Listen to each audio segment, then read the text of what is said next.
dinas pemerintah saya akan saya laksanakan dengan ikhlas dan tanggung jawab. Marilah kita motivasi. Saya masih banyak kekurangan, makanya saya tuh banyak belajar.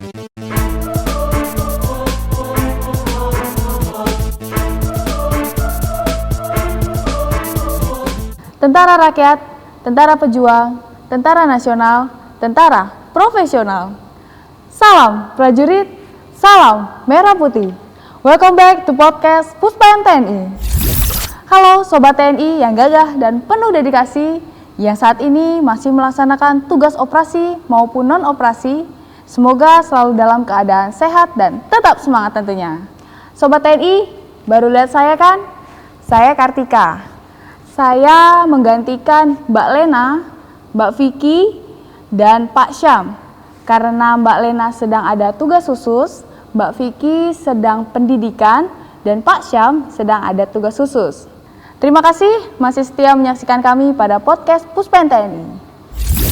Sobat TNI, telah kita ketahui bersama bahwa menjadi seorang TNI memiliki tugas pokok, yaitu melakukan operasi militer perang dan operasi militer selain perang. Nah, tamu kita kali ini agak berbeda karena selain melaksanakan tugasnya sebagai prajurit TNI, beliau juga aktif dalam dunia pendidikan, yaitu sebagai dosen ataupun guru. Dan saat ini telah bergabung bersama kami, beliau adalah Sertu SBA Teguh Ekope SIP SPD MM. Untuk mengetahui lebih lanjut bagaimana tamu kita dapat menjalankan perannya baik sebagai prajurit TNI maupun mengajar sebagai seorang guru, kita berbincang-bincang langsung dengan tamu kita. Halo Bang, apa kabar Bang? Puji syukur kepada Tuhan Yang Maha Esa, hari ini kita masih diberi kesehatan. Bang, bisa nggak sih diceritain sedikit tentang latar belakang kedinasannya Abang? Pada awalnya saya masuk di Angkatan Laut, korps saya senjata bawah air. Jadi senjata bawah air itu adalah meliputi torpedo, bom laut, demolisi, ranjau, dan peledakan-peledakan yang ada di bawah air. Terus gimana sih Bang? Awalnya Abang tuh bisa termotivasi untuk menjadi tenaga pendidik? Saya berdinas di kapal perang. Nah, dari situ saya melihat di daerah-daerah terluar ya, di pulau-pulau terpencil itu masih kekurangan tenaga pendidik dan tenaga medis. Nah, disitulah yang memotivasi saya bagaimana saya harus melanjutkan pendidikan saya agar saya bisa mengabdi untuk membantu kesulitan rakyat di sekeliling kita. Bang, memang latar belakang pendidikan Abang itu apa aja sih? Nah, kalau latar pendidikan akademis umum ya, tadi kan saya S1 politik, kemudian S1 pendidikan, kemudian saya melanjutkan S2 manajemen, magister manajemen. Masih di podcast Puspen TNI. Bang, kalau boleh tahu nih, Abang mengajarnya di mana aja sih? SMP 4 Hang Tuah yang di Komplek TNI AL Ciangsana, Bogor. Nah, saya mengajar dari sekolah masih berdiri awal sampai perekrutan, sampai ya syukur sekarang udah bagus sekolahnya Hang Tuah. Kemudian saya mengajar di sekolah internasional ya, Golden International School. Jadi di Galaxy Bekasi. Nah, di situ saya mengajar pendidikan nilai-nilai kemanusiaan. Kemudian saya berdinas lagi di Sekolah Kesehatan Angkatan Laut di Minto Harjo, Bendungan Hilir ya. Nah, di samping itu kalau habis ngajar di Hang Tuah ataupun di Sekesal, saya sempatkan untuk mengajar di tempat-tempat sekolah lain yang swasta lah. Jadi seperti di bimbel, kursus bahasa Inggris dan sebagainya. Menurut Abang apa sih yang menarik dari profesi seorang guru? Jadi kalau kita berbicara soal guru ya, guru itu pun sebetulnya ada 4 atau yang dikenal dengan istilah catur guru. Yang pertama adalah orang tua. Jadi sebetulnya orang tua kita itu adalah guru kita. Yang kedua adalah pemerintahan. Jadi pemerintahan dengan segala aparaturnya itu adalah guru bagi rakyatnya, bagi masyarakatnya, untuk memberi suri tauladan yang baik. Yang ketiga adalah guru akademis atau guru yang mengajar di sekolah. Nah, sedangkan yang keempat adalah guru yang sejati itu adalah Tuhan Yang Maha Esa itu sendiri. Bang, kompetensi apa sih yang harus dimiliki oleh seorang guru? Yang kita bahas adalah guru akademis ya. Jadi guru akademis itu harus mempunyai 4 kompetensi ya. Yang pertama adalah kompetensi pedagogis. Pedagogis itu artinya mengantarkan anak. Dalam bahasa Jawanya itu kita harus bisa mengemong. Yang kedua adalah kompetensi akademis, kita harus bisa menguasai materi ya. Materi-materi segala pelajaran sesuai bidangnya itu apa. Yang ketiga adalah kompetensi kepribadian. Jadi kita harus menjadi pribadi yang menyenangkan, harus mempunyai attitude yang baik ya. Kemudian yang keempat adalah kompetensi sosial masyarakat. Jadi di samping yang tadi kita harus bisa komunikasi yang baik ya dengan masyarakat, dengan sesama, kita harus ramah tamah, sopan santun dan sebagainya. Kalau menurut taksonomi Bloom itu kita punya kompetensi ya 4 tadi, dan 4 itu tadi dibagi dari 3 ranah. Yang pertama ranah kognitif, yaitu bahwa kita harus mempunyai kecerdasan intelektual. Yang kedua adalah ranah afektif atau sikap minat, jadi kita harus punya sikap minat yang baik. Yang ketiga adalah psikomotorik. Penasaran kan Sobat TNI, apa sih kelanjutannya? Tetap di podcast Puspen TNI. Masih di podcast Puspen TNI. Bang, sebagai tenaga pendidik nih apa aja sih yang udah Bang lakuin? Jadi kita di tentara itu kan udah ada tugas pokok kita apa ya. Nah itu jangan sampai bentrok dengan tugas yang di sekolah. Di sekolah pun juga begitu, kita punya RPP, rencana pembelajaran ya. Jadi nanti waktunya eskul apa-apa, jadi kita harus bisa memilih waktu. Nah mungkin secara teknis ya, pelaksanaan sehari-hari, misalkan ini contoh ya, pagi saya harus apel pagi dulu. Namanya kita tentara wajib apel pagi ya. Setelah itu jam 3.4, kalau jam mata pelajaran di sekolah itu jam pertama kan jam 7, jam 3.4 itu setengah 9. Saya baru ngisi itu biasanya saya minta jam itu di jam 3.4, jangan 1.2 kalau 1.2 ke apel. Nah, setelah itu saya mengajar seperti biasa, nanti sampai kira-kira jam 2, habis itu saya kembali lagi ke kantor, saya menyelesaikan kerjaan kantor, habis itu apel siang. Nah, begitu, jadi tidak ada yang dirugikan. Bang, terus kalau misalkan nih ada tugas mendadak, Abang sedang mengajar nih, itu di luar jadwalnya Abang ya? Itu gimana Bang? Jadi gini, salah satu contohnya gini, waktu saya mengajar di SMP Hang Tuah ya, itu ada tugas dari dinas, yaitu Seilbuneken di Manado ya. Nah, itu kan perjalanan sama latihan pelaksanaannya 1 bulan, nggak mungkin dong anak-anak saya tinggalin gitu kan. Nah, kita sebelumnya itu punya tim ya, guru itu punya tim, jadi di mana kita itu tidak bisa hadir, nggak bisa datang, guru satu tim kita itu yang menutupi. Jadi saya siapkan untuk proses pembelajaran, rencana pembelajaran 1 bulan ke depan itu apa, bab apa, standar kompetensinya apa, kompetensi dasarnya apa, nanti ujiannya soalnya apa, saya udah bikin. Jadi setelah saya berangkat itu anak-anak tinggal tugasnya apa, jadi nanti saya pulang tinggal saya ngoreksi, saya input data, masukkan ke komputer, udah. Jadi nggak ada yang tertinggal. Baik Bang, berarti sudah tercover ya Bang ya semuanya? Tercover. Ya? Gimana nih Bang responnya dari atasannya Abang nih, kalau misalkan Abang ada jadwal mengajar di luar jam dinas, di luar satuannya Abang nih, kayak freelance gitu, gimana sih Bang?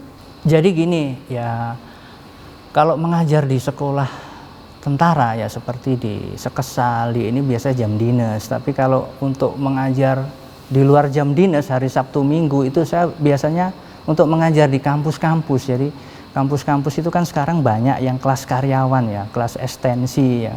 Jadi saya mengajar kelas hari Sabtu Minggu atau enggak pelajar malam. Jadi saya kadang-kadang pulang dinas itu jam 5, saya mengambil jam di kampus itu 6:30 sampai 9:30 malam untuk mengajar kalau hari dinas. Kalau ada kepentingan yang mendadak dari dinas atau tugas luar, ya itu tadi, kita di kampus pun dosen-dosen juga ada tim. Jadi kalau misalkan kita nggak bisa hadir, kita siapkan materinya, nanti kita mengganti untuk mengisi berikutnya, atau kalau nggak kita tukeran jadwal. Ya, pas kita naik piket atau apa, kita tukeran jadwal. Suatu saat teman kita yang menggantikan kita ada keperluan, kita juga harus menolong. Intinya kita harus tetap solid dan kompak. Bagaimana sih kalau misalkan nih abang ada perintah mengajar, kan berarti ada sprint nih bang? Ada. Nah, gimana kalau nggak ada sprintnya bang? Ya, selama ini saya melaksanakan tugas itu atas dasar perintah ya. Tapi kalau dinas memerintah saya akan saya laksanakan dengan ikhlas dan tanggung jawab ya. Jadi seperti waktu saya dinas di Kalimantan Barat, itu saya organik diberikan sprint untuk penugasan di beberapa sekolah dan kampus ya, baik yang di kota maupun di daerah pedalaman.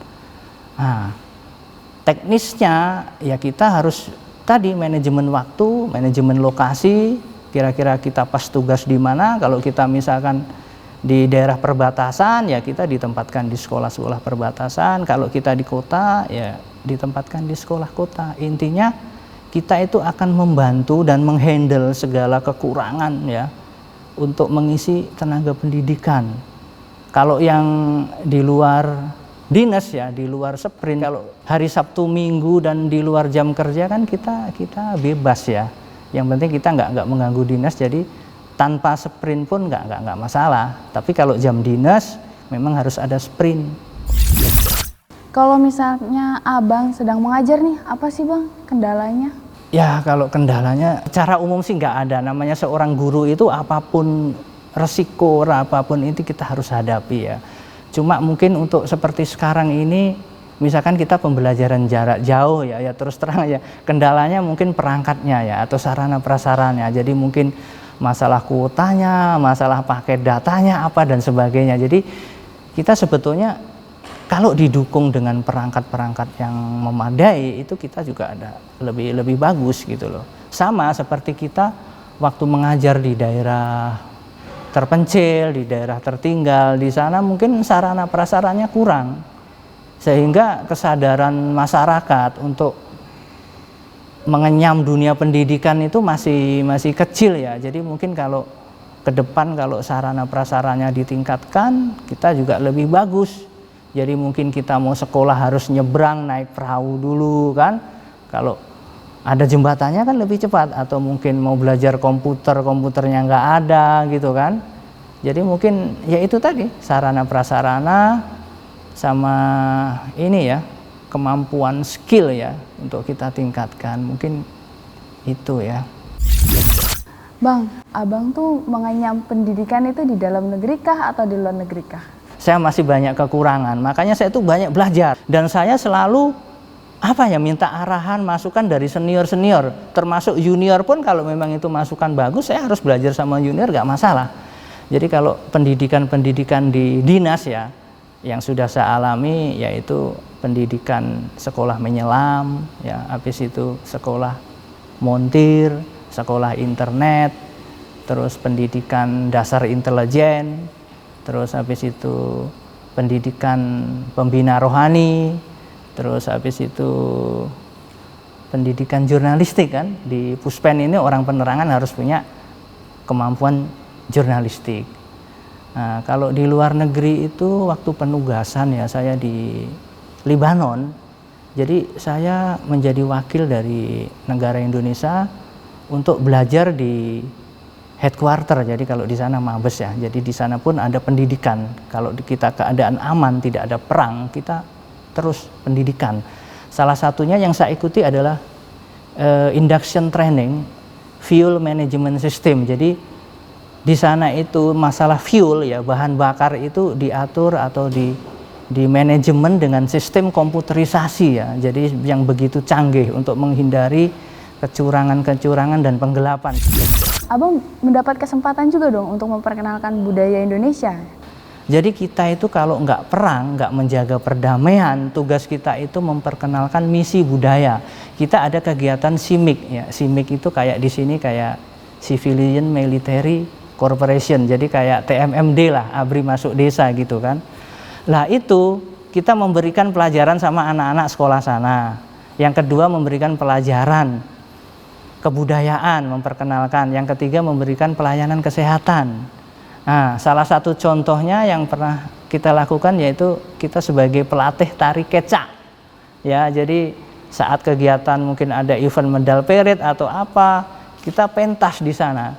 Atau kadang di Indonesian Embassy di Beirut ya, kita pentas, dan rupanya ternyata orang-orang luar negeri itu pada kagum. Indonesia itu tidak hanya pinter perang, tapi bisa menari. Termasuk Wan TNI-nya juga luar biasa. Jadi Wan TNI nggak hanya perang aja, tapi ada yang kesehatan, dokter, ada sebagainya, dan pinter-pinter menyanyi, pinter-pinter menari, dan wah, itu suatu kebanggaan sekali ya. Ternyata pasukan Garuda itu luar biasa. Penasaran kan? Tetap di podcast Puspen TNI. Boleh dong Bang, sharing sedikit buat Sobat TNI, apa sih pesan dan kesannya Abang? Bagi rekan-rekan prajurit TNI, mari kita bersama-sama.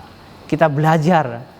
Kita tidak ada gunanya kita mengeluh, menuntut, atau nyesel, nggak ada. Kita sudah terlanjur, kita sudah menjadi TNI. Makanya apapun resikonya, apapun keadaannya, kita harus selalu bersyukur. Dan jika ada kesempatan, ada waktu, ada keadaan damai, gunakanlah untuk pendidikan. Saya sebetulnya bukan orang pinter ya, saya juga masih belajar. Cuma ada kemauan aja, di mana ada kemauan, di mana ada kesempatan, marilah kita gunakan waktu itu dengan baik ya, isi kesempatan dengan baik, apapun keadaan kita.